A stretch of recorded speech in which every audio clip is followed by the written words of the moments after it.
Hello दोस्तों, स्वागत है दोबारा आप लोगों का संपुष्टि मैथमेटिक्स में। सो गाइज, आज हम फिजिक्स स्टार्ट करने वाले हैं क्लास 11th का। जैसा कि आपको पता है कि चैप्टर 1 इस बार सिलेबस में नहीं है, physical world. So that's why will start with chapter number 2, ठीक है, जिसका नाम है यूनिट्स एंड मेजरमेंट। ठीक है दोस्तों, ओके। सो आज हमारा लेक्चर नंबर 1 रहने वाला है यूनिट्स एंड मेजरमेंट का, ठीक, जिसमें हम क्या पढ़ेंगे आज देख लेते हैं। पहले अपन टॉपिक्स देख लेते हैं।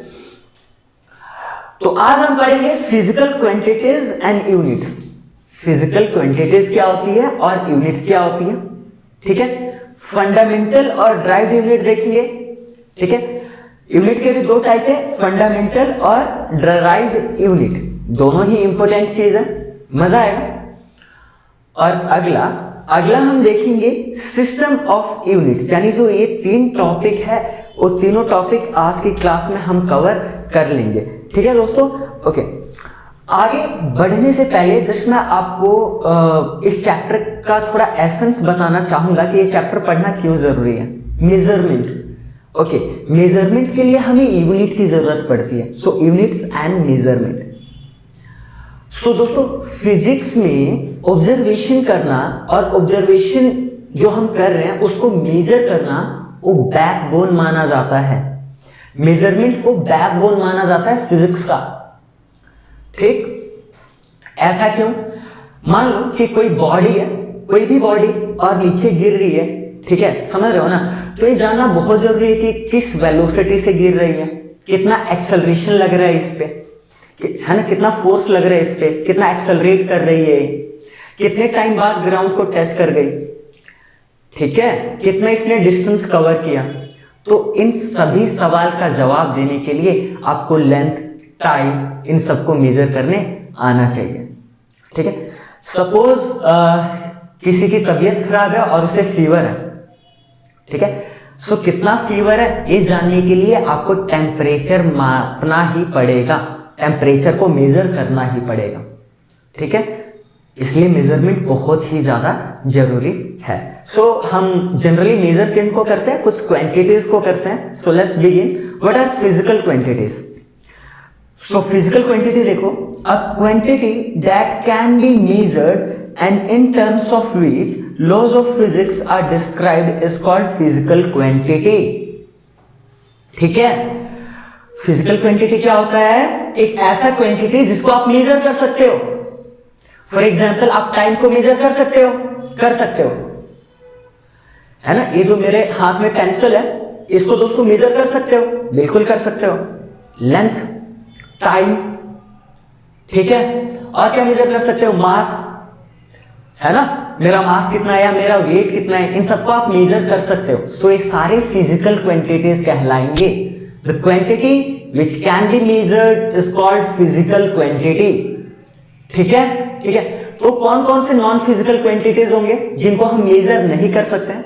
For example love, amount of love. मैं आपसे प्यार करता हूं, पर कितना प्यार करता हूं, है 10 ग्राम, 20 ग्राम, 2 किलो, 3 किलो, ये आप मेजर नहीं कर सकते हो, ठीक है। मुझे दुख हुआ आज, तो कितना दुख हुआ, इसे मैं मेजर नहीं कर सकता हूं। हालांकि मुझे दुख है, ये हर कोई समझ सकता है, पर कितना दुख है ना, 2 लीटर दुख है, 5 लीटर दुख है, इसको आप मेजर नहीं कर सकते हो, ठीक है। तो ये फिजिकल क्वांटिटीज नहीं कहलाएंगे, है ना। Those quantities which can be measured are called physical quantities, ठीक है दोस्तों। And okay, and in term of which the law of physics are described, ठीक है। लॉ ऑफ फिजिक्स को डिस्क्राइब करने के लिए आपको लेंथ को मेजर करने आना चाहिए, लेंथ, मास, वेट, इन सबको समझ रहे हो ना। तो ये सारे क्या है, फिजिकल क्वांटिटीज है। फॉर एग्जांपल यहां देख सकते हो, mass, length, time, force, volume, etc, ठीक है। बहुत सारे फिजिकल क्वांटिटीज है। आई होप आपको फिजिकल क्वांटिटी का फंडा समझ आया, ठीक है। नाउ यूनिट क्या होता है? ओके, यूनिट क्या होता है?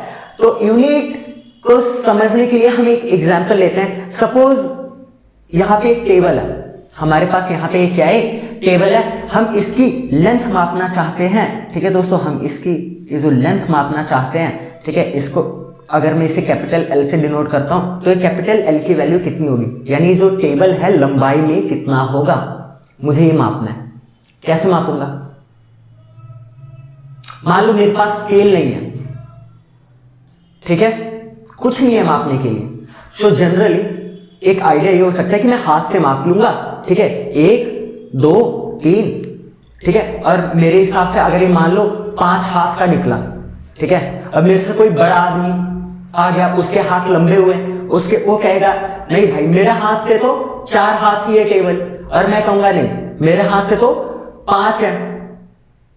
वो किसी को 4 बताएगा, मैं किसी को 5 बताऊंगा, तो यहां कोई फंडा ही नहीं है, मतलब फिजिक्स तो गया भाड़ में, मतलब समझ रहे हो ना, कोई स्टैंडर्ड ही नहीं है मापने का। तो इसलिए दोस्तों हमें मापने का एक स्टैंडर्ड चाहिए होता है जो यूनिवर्सली एक्सेप्टेड हो, ठीक है, जिसे अपन यूनिट कहते हैं। क्लियर है दोस्तों, जिसे अपन क्या कहते हैं, यूनिट। तो यूनिट का डेफिनेशन क्या है? The reference standard used to measure the physical quantities is called the unit. The reference standard, एक रेफरेंस स्टैंडर्ड होना चाहिए, ठीक है, जो फिजिकल क्वांटिटीज को मापने के लिए यूज हो, उस रेफरेंस स्टैंडर्ड को क्या कहते हैं, यूनिट कहते हैं, ठीक है।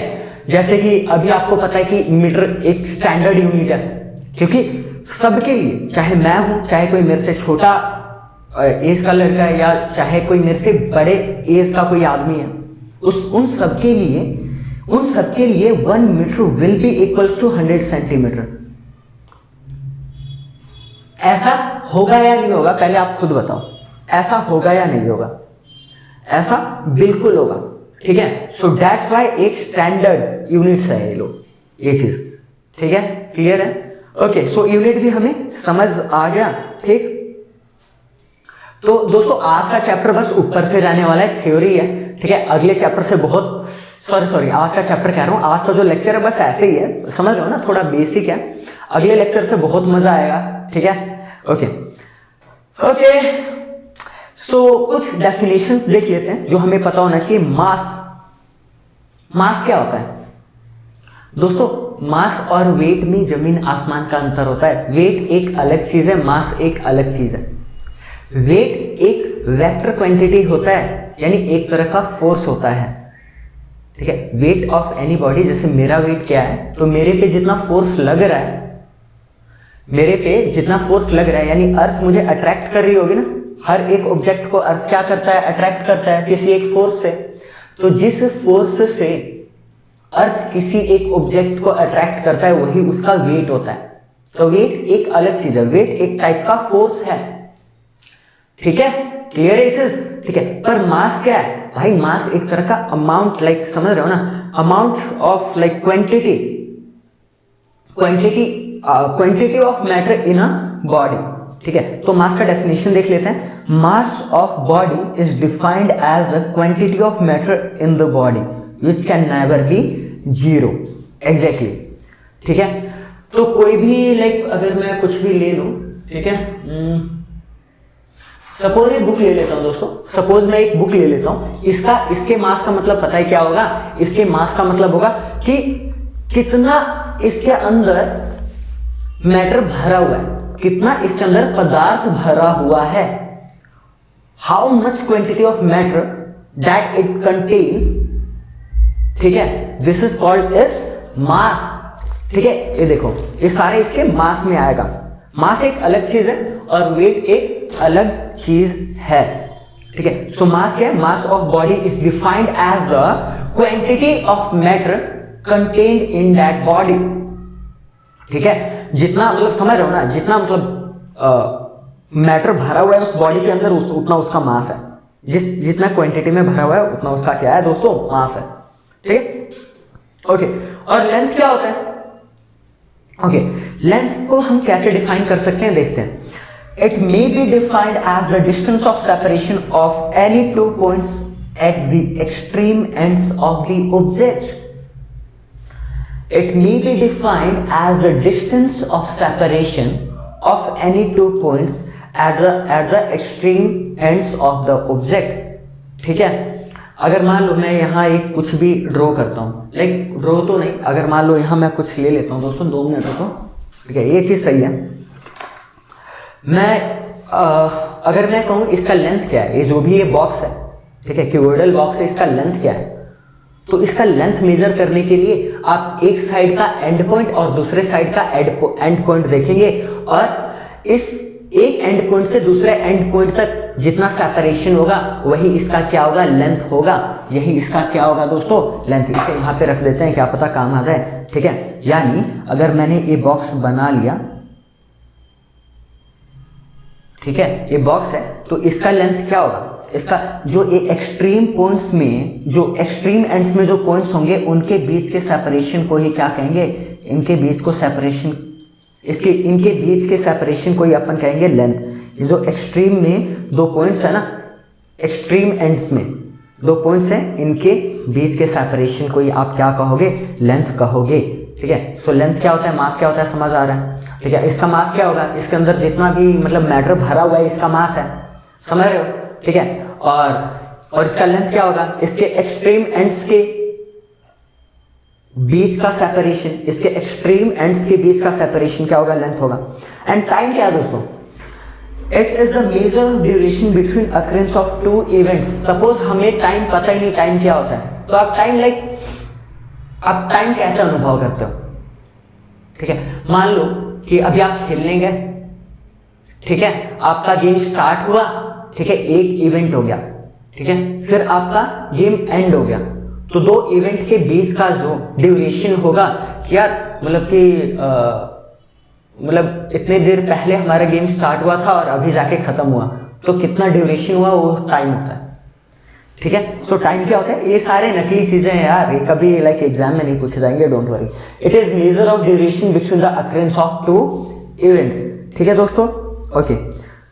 तो आगे बढ़ते हैं भाई। अब यहां से बिल्कुल फंडामेंटल और ड्राइव्ड यूनिट ऑब्वियस है, बहुत इंपॉर्टेंट कंसेप्ट है, और कई बार इसका डेफिनेशन और इसके ऊपर क्वेश्चंस भी आते हैं एग्जाम में, ठीक है। वो सारे क्वेश्चंस मैं आपको करवाने वाला हूं, डोंट वरी।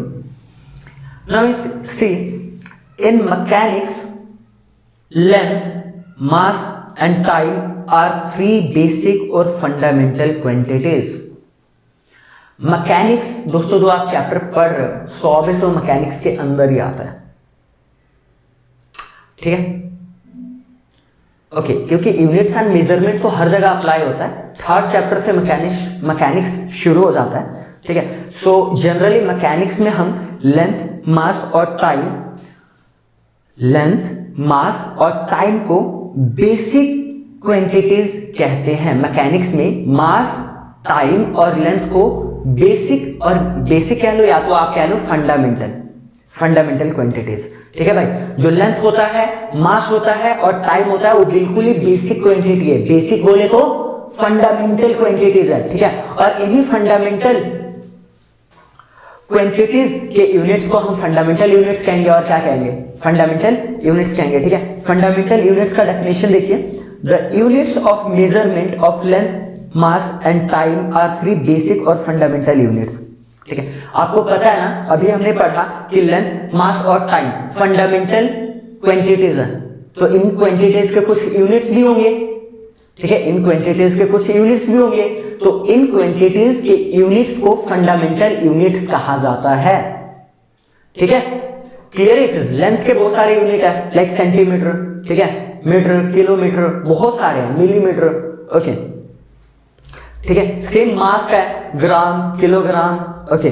टाइम का है, सेकंड, मिनट, आवर, ठीक है। ये सारे क्या है, फंडामेंटल यूनिट्स हैं। क्लियर है, ठीक है, okay, great. So derived unit क्या होता है दोस्तों, what are derived units, okay. The units which is derived from the fundamental units are called derived unit. देखो नाम ही बता रहे हैं, साफ यहां आपको पता लग रहा है कि नाम ही बता रहा है कि ऐसे यूनिट्स जो फंडामेंटल यूनिट्स से डिराइव हो, उनको हम डिराइव्ड यूनिट कहते हैं, ठीक है। उनको हम क्या कहते हैं, डिराइव्ड यूनिट कहते हैं। For example speed, for example speed देखिए, स्पीड किसके इक्वल होता है, डिस्टेंस बाय टाइम। ये तो 9th क्लास में पढ़ा होगा यार तुम लोगों ने, है नहीं। स्पीड क्या होता है, स्पीड का फॉर्मूला क्या होता है, डिस्टेंस बाय टाइम। सपोज मुझे स्पीड का यूनिट नहीं पता, तो मैं यूनिट इसका मैं निकाल सकता हूं डिस्टेंस और टाइम की यूनिट से। ठीक है, डिस्टेंस का यूनिट क्या होता है? डिस्टेंस का यूनिट होता है मीटर और टाइम का होता है सेकंड। ठीक है, तो इसका यूनिट क्या हो जाएगा? मीटर पर सेकंड। आप ऐसे लिख लो या चाहे आप ऐसे लिख लो। क्लियर है? सो डेराइव्ड यूनिट, स्पीड का जो यूनिट है मीटर पर सेकंड, वो एक डेराइव्ड यूनिट है। चलो मैं एक और एग्जांपल दे देता हूं, ठीक है। वॉल्यूम, ऊपर देख लो, one more example. Okay, volume का यूनिट, वॉल्यूम किसी भी लाइक अगर मान लो वॉल्यूम क्या होता है? जनरली वॉल्यूम होता है length into breadth into height, है ना दोस्तों? Length into breadth into height. अगर आप वॉल्यूम ऑफ क्यूबॉइड की बात करो तो इसका यूनिट क्या होगा? लेंथ का यूनिट भी मीटर होता है, ब्रेथ का यूनिट भी मीटर होता है और हाइट का यूनिट भी मीटर होता है। ठीक है, एक तरह के डिस्टेंस ही है ना। अगर मान लो इसका कुछ लेंथ है, इसका कुछ ब्रेथ है और इसका कुछ हाइट है, ठीक है, तो ये सारे एक तरह के डिस्टेंस ही है। और डिस्टेंस का फंडामेंटल यूनिट हमें पता है, डिस्टेंस का जो यूनिट है वो फंडामेंटल यूनिट होता है मीटर। ठीक है, तो metre into metre into metre, तो क्या आ जाएगा? Metre cube. क्लियर है? ये सारे डेराइव्ड यूनिट्स हैं। So again, what are derived units? The units which is derived from the fundamental units are called derived units. Clear is? Okay. Great. ठीक है, ये सारा कुछ बेसिक्स है दोस्तों। ठीक है, मैं आपके सामने सारे क्वेश्चंस लेके आऊंगा जितने भी एग्जाम में पॉसिबल है, डोंट वरी, थ्योरी के बाद। ठीक है भाई, और ये लेक्चर था ही मतलब थ्योरी का, तो क्या करें, पढ़ लो पहले। ठीक है, नाउ सिस्टम ऑफ यूनिट्स।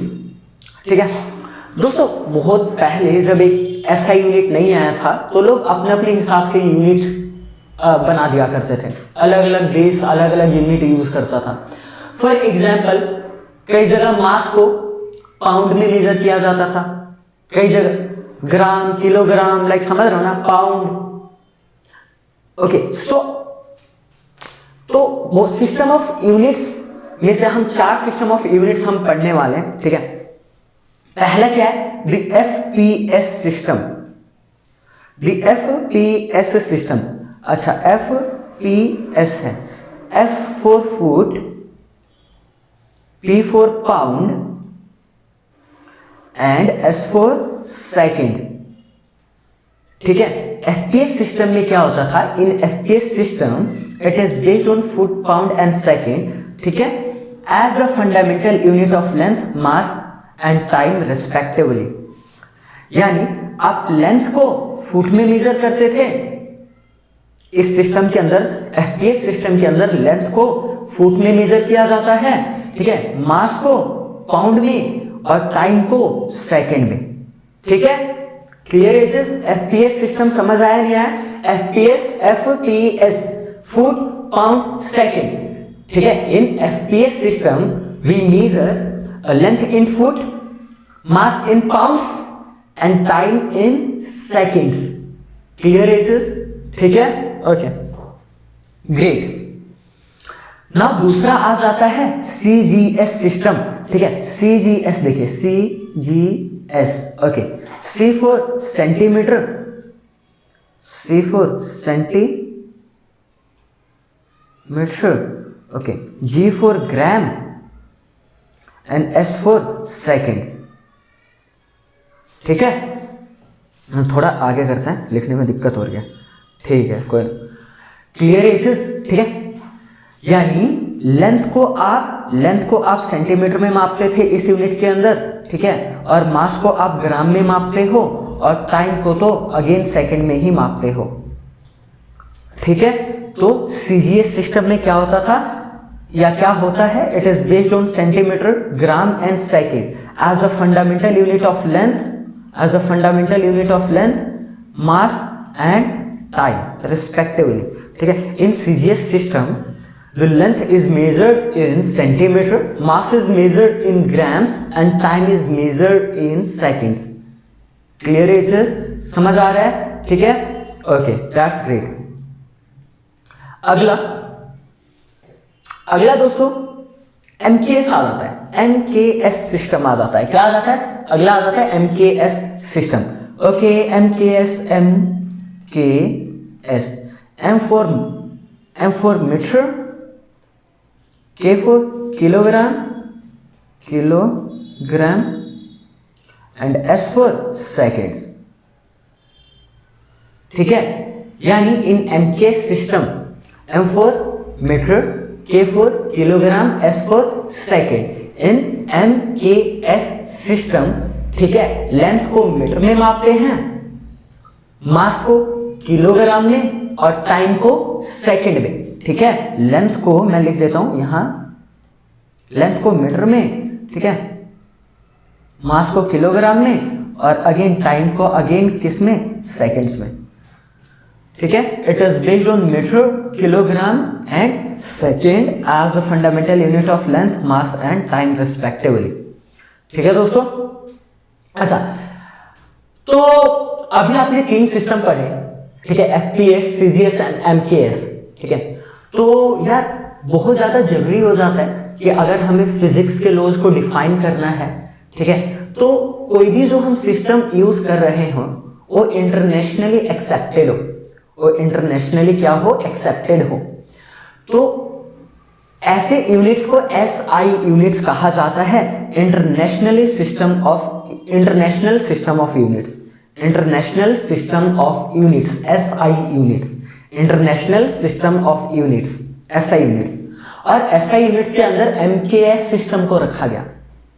ठीक है, MKS सिस्टम को रखा गया. ठीक है, the system of units which is accepted internationally for measurement is called SI units. और SI यूनिट्स में MKS सिस्टम को रखा गया. MKS system is in SI units. ठीक है, MKS सिस्टम को SI यूनिट्स में रखा गया. ठीक है, SI यूनिट्स, ठीक है, SI यूनिट्स ऐसे यूनिट्स है जो इंटरनेशनली एक्सेप्टेड हो. SI units are those units which are internationally accepted.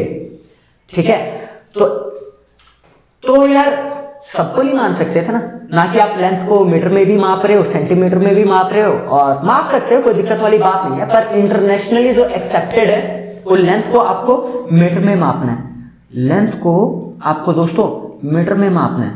ठीक है, लेंथ को आपको मीटर में मापना है, टाइम को आपको सेकंड्स में, ठीक है, और मास को आपको किलोग्राम में, केजी भी कह सकते हैं, केजी, और सेकंड को स्मॉल एस और मीटर को स्मॉल एम. ठीक है, या किलोग्राम लिख देता हूं, कोई दिक्कत नहीं. समझ रहे हैं ना? क्लियर है सर? सो SI MKS यूनिट को SI यूनिट के अंदर रखा जाता है, यानी इन. ओके, बस खत्म, इतना ही. Okay, great. ठीक है, सो दोस्तों आज का लेक्चर यहीं पे खत्म होता है. आई होप आपको समझ आया होगा, आपने एंजॉय किया होगा. ठीक है, सो प्लीज रिवाइज करना. नोट्स आपको डिस्क्रिप्शन में मिल जाएंगे, वहां से आप अपने नोट्स यहाँ के डाउनलोड कर सकते हो. भाई मैं हर तरीके का प्रोवाइड करने वाला हूँ. ठीक है, क्वेश्चन साथ के साथ होंगे, पूरा थ्योरी मिलेगा आपको, सारे डेरिवेशंस मिलेंगे. ठीक है, सो मिलते हैं हम अगले लेक्चर में.